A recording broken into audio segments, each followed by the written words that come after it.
It was upsets galore in round 11 while the Pies and Power kicked clear at the top. The Blues fall deeper into a hole, and what about those Crows? All that and more coming your way. This is Access All Areas thanks to Crypto.com. Jackson does get the delight. From the pocket, Sir Isaac blinds him with science. The Hawks in a big upset. They kick the last five to come from the clouds. The most miraculous goal from young Humphrey, and he celebrates in style. Happy Monday. Great to have your company. Damien Barrett and Matthew Lloyd are with me. Tough week for the tipsters out there, gents. I only got 3. Yeah, I made it 4, but 1 after the first 6 games. I was grounded to 4 in that, but it was really tough. And the storylines that came out of each game are pretty profound. They are. So let's get straight into it. And we start with the Adelaide Crows. Huge win for them. They ended the Lions' 7-game winning streak, and in the process, they've jumped into the top 8. And Lloydie, this win is going to give them enormous belief, isn't it? I think why Matty Nix was pretty proud was that they just hung in. He said, Brisbane had 66 inside 50s to the at Crows only 49. So I think the defence doesn't get spoken about a lot at the Adelaide Crows, but they hung in really well. I thought Worrell, who got come in for his first game, was brilliant. Miller is in good form. Michael Laney did a great job on Charlie Cameron. Murray, these types of players held up really, really well. I think there's reason to get really excited, Nat. They've now ticked the box on Brisbane. They did everything but beat Collingwood, and they'll analyse that game, I think, forevermore as to how you lost a game of footy you should have won. So I think they've now produced it against the very best. They had a good win against Fremantle. Their high-end form is as good as anyone's. It's just managing to sustain it now, isn't it? And that's the challenge, within game and within season. Yeah, and away from the Adelaide Oval. So they'll pour in Ballarat last week. They did leave players out, but with their full strength. So that's where I fully don't trust them away from the Adelaide Oval just yet. So we'll see over the coming weeks. Well, one man who's having a massive impact at the moment since he moved across to the Crows is Isaac Rankine. And not only does he have silky skills, but he also has courage. Look at that. That's pretty good. And it was arguably his best, the best game of his career, Lloydie. Yeah, he's starting to get, he gets 20-plus disposals just about every week, and then he's kicking his couple of goals. And then yesterday he did it harder. So this is the stuff we know he can do, but he had 16 contested possessions yesterday as well. So he's becoming sort of the more complete player as every week goes past. With even that first give, he's just doing all the right things for his side. The recruit of the year, he's been, no doubt. Look, you've obviously referred, don't you, Lloydie, in teams that are being built to win premierships around the solid, consistent factors, and they've got that. But in those two guys there, they've got points of difference, significant points of difference. And history says to me, you're not going all the way unless you've got those points of difference. And I reckon they've got 2 in the 1 forward line, and it's working for them to this point, and it'll work for them in September, whether it be this year or next year. And they've got Keys, who takes down the opposition's best player. Sloane's probably in his best form for a long period of time. So, Riley O'Brien's doing a good job in the ruck. So, they've got a lot of players in good form. It was a really cracking game of football, but the Lions will be ruining missed opportunities in that third term in particular. 19 inside 50s for a return of 1 goal 9. That's just not good football, is it, Lloydie? No, it just kills you, and we'll talk about Carlton later on, but just what it does to your psyche. I remember when I used to miss a goal or two or start to miss, I could see what it was doing to my teammates. They'd drop their head and they'd get frustrated with you, and watch the coach at the end of it. So Hipwood had a shocker all night. He hardly got involved, and he just pretty much says, how many beep shots are we going to miss tonight? So he's a frustrated coach, because you can do all the planning. 66 inside 50s. They should have won that game, the Brisbane Lions. On to Collingwood now, and the win over the Roos sees them move to 10-1. If you don't mind, Pies fans are up and about. But Damo, the win was soured, wasn't it? Because the milestone man in Steele's Sidebottom injures his knee just 10 minutes into his 300th game. Arguably the most durable play we've seen over 15 seasons, and he doesn't even last till quarter time of his celebratory game. Look, what we do know they'll do, though, Nat, is deal with the sidelining of him for whatever many weeks it is. And at this stage, we're speculating 3, 4, 5, 6. It's a medial. Hopefully it's not too serious. But, it wasn't the way he wanted it to end. But he's never been about himself, has he? So the the pageantry around the 300th game won't be a problem for him. But again, just a problem for the Pies in that he's down for a bit. So, Lloydie, I want to take you back to Sidebottom's draft year. It was 2008. He was taken at pick 11. We look at who went before him: Jack Watts, Nick Natanui, as you can see there. We gave you some homework over the weekend to redraft the 2008 crop. Where do you have Sidebottom now? I think he's the best player, Nat, over his career, his consistency, his longevity and his brilliance and his performance, just, as I said, across seasons. So I've looked at longevity and what they've done for their clubs. Nick Natanui, not so much longevity, but I think he's the most talented player, an impactful player. Rich. And he's got the most All-Australians, Nick Nat, out of that group, yeah. Daniel Rich has been sensational for a long time. Rory Sloane has won a lot of best and fairest as well. And Michael Walters as well has been a brilliant player. Has it taken you until this year, where he's reached his 300th game of footy, still Sidebottom, to put him at number one? If you're doing this time last year?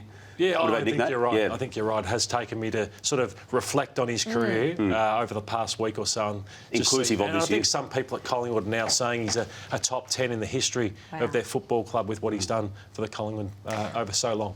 So the Pies are flying at the moment. So too are Port Adelaide. They powered to their 8th straight win. And it was a grind against the Tigers, Damo, but that Port Adelaide midfield, they really got to work in that last term. It does, Nat. And this has now been a key to what they've done this year. We know the scoreline for them over the course of the year has them now sitting beautifully and 8 wins in a row. But it's what they do in last quarters, Nat and Lloydie. It happened in round 4 against Sydney Swans, where the game had to be won and then midfield took it over. The next week, same thing. Bulldogs had to be won, they did. Yesterday, this could have gone either way. This could have gone either way right to the very end. But these players we're seeing now are now regulars throughout the course of a game, and when the moments are at their most pressurised, and we're seeing it here with Butters here, and just watch this, guys, as in how he just continues to not give up and eventually stop this and stymie this Tigers play. So good. It says a lot about where they're at as a club with their thought processes. 32 disposals for the game and dominated that last quarter. He maybe, don't know where he sits in Brownlow favouritism, but have to be top 3 after the season he's putting together. Yeah, he's certainly been fantastic, has he? The Power. So they're 9-2, sitting second on the ladder at the moment. Their coaching, Ken Hinkley, remains uncontracted. Talks have been put on hold until August. And you'd think from the outside, OK, Port and Ken must be tracking pretty well, but he gave a little bit of insight into the whole situation after the game. Yeah, I love how everyone thinks I'm coaching great. Well, doesn't winning make you a great coach? It does. I tell you what, losing makes you a pretty average coach too, more often than not. Footy never makes you feel comfortable. You know, I know people don't quite believe it sometimes, I reckon, but it's a high-pressure game, and as we've seen that with what's going on around the industry, it's a great game to be involved with. I love it. I still love it as much as I did a long time ago. And everyone that's involved with it does, but it does create pressure, and it's not. I'll be honest, it's not always easy to sleep. That's what life does. I thought they were really interesting comments, Damo, and given everything we're talking about with the pressure on coaches, the mental health side of things, should Port Adelaide bring forward these discussions and give him, I guess, an answer either way? I think I'm emerging as in being in a minority now when I say no. They identified August to me at the start of the year, and they were very public about that. And I think they were very open about it with each other. I mean, it was a mutual agreement. August is the date. They wouldn't have expected they'd get to this stage of a season with a 9-2 scoreline, and that to me means it's working. It's created this edge that I feel is very, very powerful at the moment, and one that could take them all the way if certain things go a certain way. So I'd leave it till August.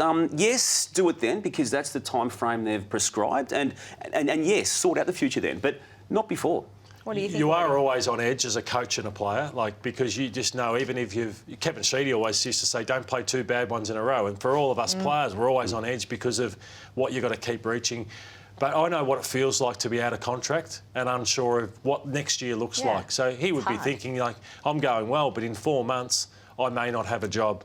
So it's just whether it can get to August and they can all stay in this spirit between Port and Ken Hinkley, or does another club come to him, or does he get wind that they're not going to go with him? That's when it could turn ugly for Port Adelaide later in the year. The general conversation then about coaches and pressure and stress, I get it. I mean, we see it. We see people deteriorate in front of our eyes. But And Ken was really diplomatic there, and he wasn't asking for sympathy or empathy or anything. But I don't know too many businesses and professions that don't have stress in it. And I just think sometimes we're now focusing too much on the stresses of one particular group in society. But in a public way. Like you and I have stresses in our lives, so it's not played out in a public sense. No, I get that, and that's a key part of it. But it is still contextual and relative. Everyone's got the stress. And we're talking about coaches resigning, and Damien Hardick, I'd imagine he'll be back in the system as early as next year. I mean, you'll ask me this later on, but he'll come back into the stress that he's just left. He just needs a break. So anyway, I don't want to overcook it because Ken wasn't asking for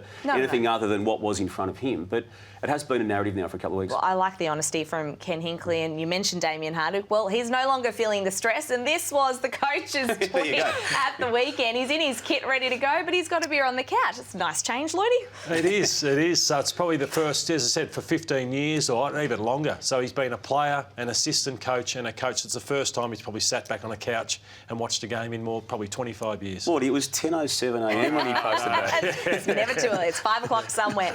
On to Freo now, and the Dockers have won 4 straight games. They're 6-5, just outside the 8 on percentage. They lost Sean Darcy in that second term, and when you thought maybe this could be an issue for them, but no worries because Luke Jackson just stood up and he was dominant, Lloydie, in that third term. Ruckman, a different beast, Nat, and know what they want. They want the job themselves. Even when Max Gawn went out, I thought Brodie Grundy played his best footy when Max Gawn wasn't there. Yep. So again, it's your comfort in going, okay, I'm the Ruckman. I'm not having to go forward. I'm not going here. I can just try and grind my opposition Ruckman into the ground. And I remember Joey Danaher Paddy Ryder on an Anzac Day went in and won an Anzac Day medal. And Joey Danaher went in. Like David Hill went down. It's amazing how Ruckman just want that sole responsibility and how Ruckman do struggle to work together. That was his 63rd match. I think you can mount the case it was his best match, couldn't you, over totality? And you go back to his 30th game of footy, which was the 2021 Grand Final. And they are the two standout performances to me anyway when it comes to him. And Look, what he did, though, Lord, against his old team, it just can't be underplayed in the context of what the Dockers are doing. Yeah, exactly. And Lloydie, you picked up something. It was a bit of redemption for Andy Brayshaw late in the game, trying to make up from his mistake. Just take us through what happened here. Well, he's the most competitive player I've ever coached in terms of my time at school footy. He was our captain in 2017. So he lets Petrarca go. Yeah, it's a great screen. It's a beautiful tap from Max Gawn, mind you. So he wouldn't have thought he could tap it that far, but. You know, it gets them within 2 points, and he's filthy with himself. This is an ex-centre clearance, Brayshaw. Watch the ferocity and the attack on the ball. That's why he'll captain the Dockers one day. And then moments later, I love his poise, and it's always team first with Brayshaw. Just his ability to find that target inside 50 for a Banfield goal. So, yeah, it was high-quality stuff from Andy Brayshaw.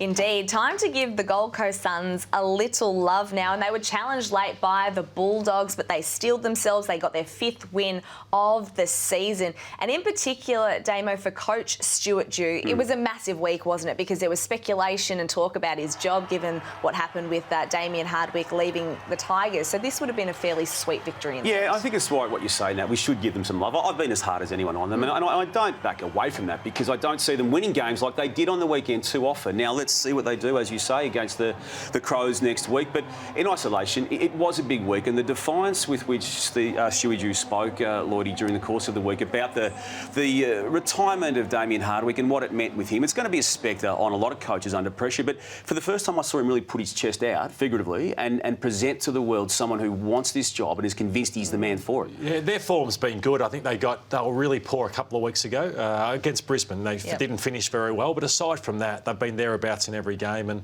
yeah, that was a fantastic win against an informed Bulldogs.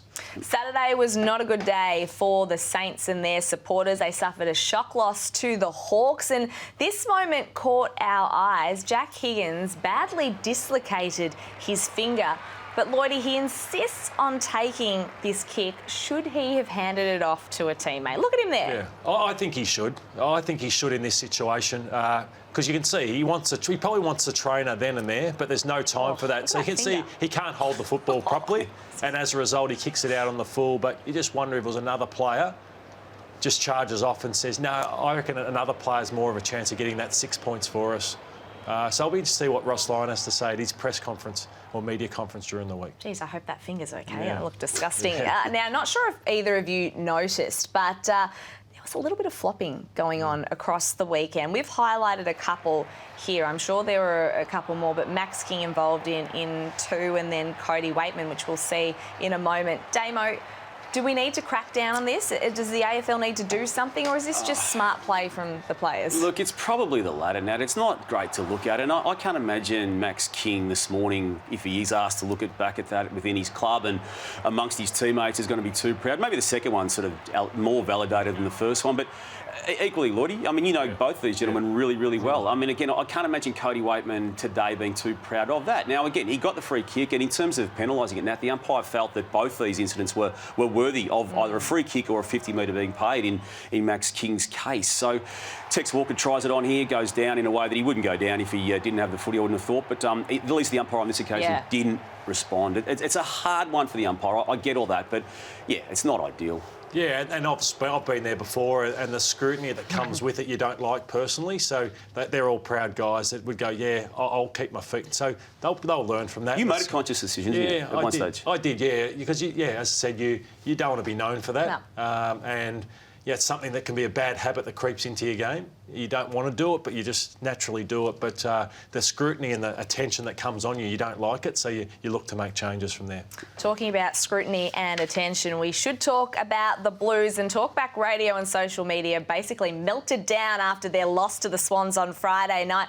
I think we've run out of words to describe them, but I'm going to try and put it to both of you. If you had a sentence to describe this team, how would you describe them, Lloydie? I wrote, they are a team that lacks any cohesion or confidence, and they also, for so many highly talented players, they're all out of form at the same time. That's a long sentence, and a sub might have tightened that up, Lloydie. I've gone with a 5-word one, Nat. Yep. Not to be tipped again. I keep falling for them. You continue to tip them, so you better not this week. What have you got?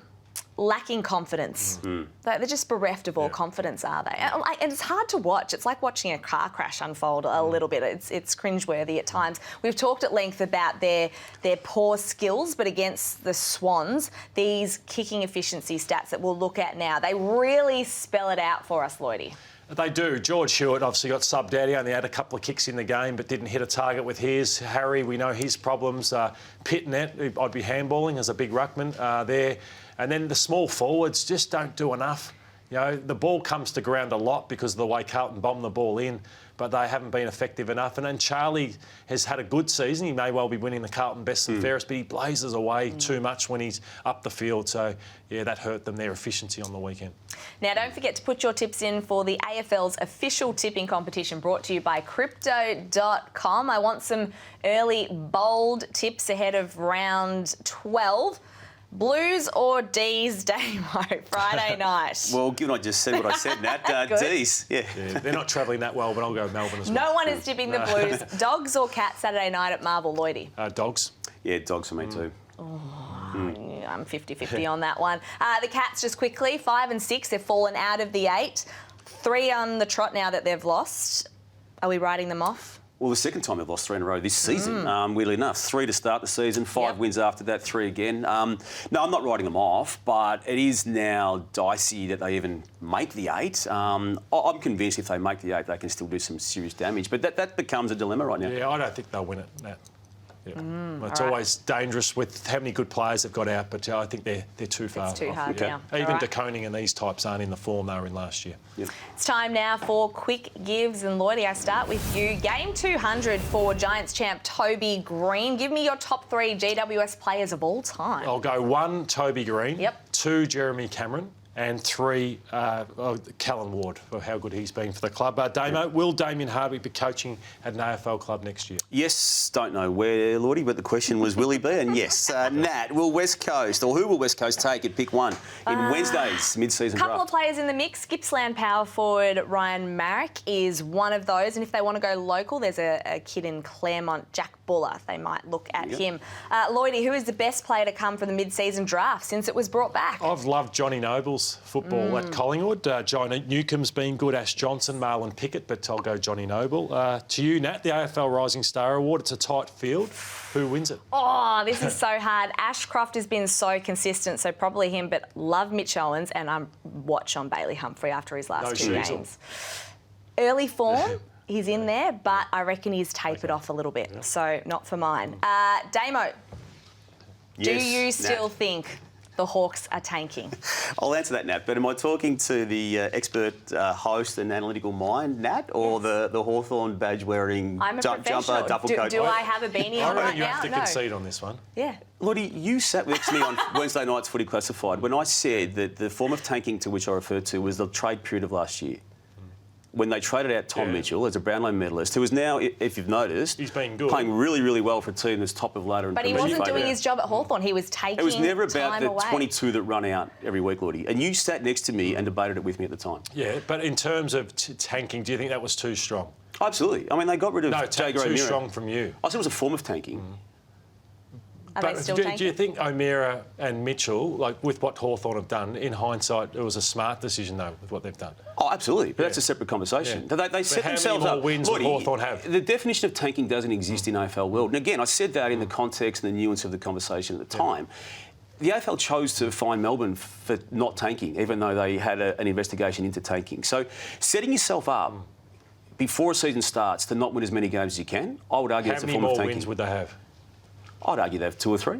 I mean, they've lost 2 by kick. I reckon Mitchell and O'Meara being there. And they also, too, let's not forget, Gunston walked out as a free agent or as a person who Mitch showed... Lewis. You can't plan for losing Mitch Lewis. I get that. Most he's been important player. huge. He's been huge. Yeah. So are they still tanking?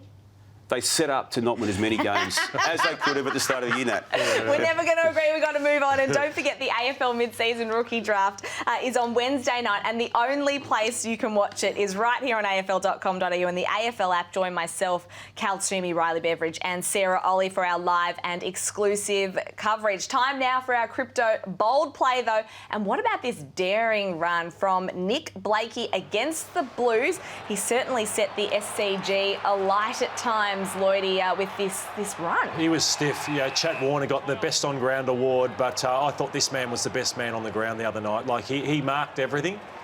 He played on Curnow and Mackay at times and outmarked them and then created this, where it's hard to run and do this at the SCG. Is he becoming a better player because of the absences of both McCartan brothers and Rampy in that back line? Oh, I think he'd still be good around. I don't think it makes too much of a difference. Yeah. All right, that is all we have time for today on Access All Areas. Thank you so much for joining us. Have a great week.